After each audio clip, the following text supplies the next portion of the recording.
Now when Festus was come into the province, after 3 days he ascended from Caesarea to Jerusalem.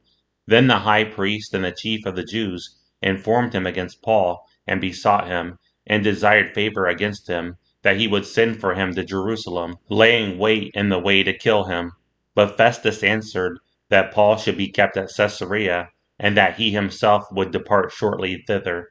Let them therefore, said he, which among you are able, go down with me, and accuse this man, if there be any wickedness in him. And when he had tarried among them more than 10 days, he went down unto Caesarea, and the next day, sitting on the judgment seat, commanded Paul to be brought.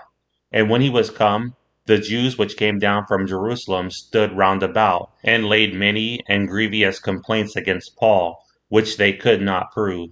While he answered for himself, neither against the law of the Jews, neither against the temple, nor yet against Caesar, have I offended anything at all. But Festus, willing to do the Jews a pleasure, answered Paul and said, Wilt thou go up to Jerusalem, and there be judged of these things before me?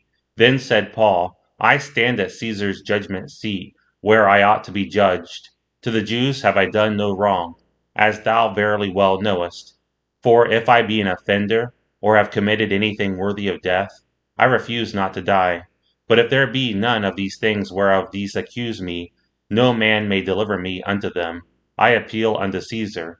Then Festus, when he had conferred with the council, answered, Hast thou appealed unto Caesar? Unto Caesar shalt thou go. And after certain days King Agrippa and Bernice came unto Caesarea to salute Festus. And when they had been there many days, Festus declared Paul's cause unto the king, saying, There is a certain man left in bonds by Felix, about whom, when I was at Jerusalem, the chief priests and the elders of the Jews informed me, desiring to have judgment against him. To whom I answered, It is not the manner of the Romans to deliver any man to die, before that he which is accused have the accusers face to face, and have license to answer for himself concerning the crime laid against him.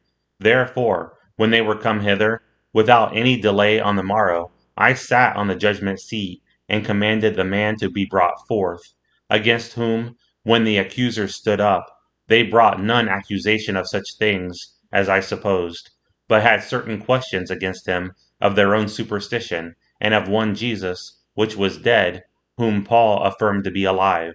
And because I doubted of such manner of questions, I asked him whether he would go to Jerusalem, and there be judged of these matters. But when Paul had appealed to be reserved unto the hearing of Augustus, I commanded him to be kept till I might send him to Caesar. Then Agrippa said unto Festus, I would also hear the man myself. Tomorrow, said he, thou shalt hear him. And on the morrow, when Agrippa was come, and Bernice with great pomp, and was entered into the place of hearing, with the chief captains and principal men of the city, at Festus's commandment, Paul was brought forth. And Festus said, King Agrippa, and all men which are here present with us, ye see this man, about whom all the multitude of the Jews have dealt with me, both at Jerusalem and also here, crying that he ought not to live any longer. But when I found that he had committed nothing worthy of death, and that he himself hath appealed to Augustus, I have determined to send him, of whom I have no certain thing to write unto my Lord.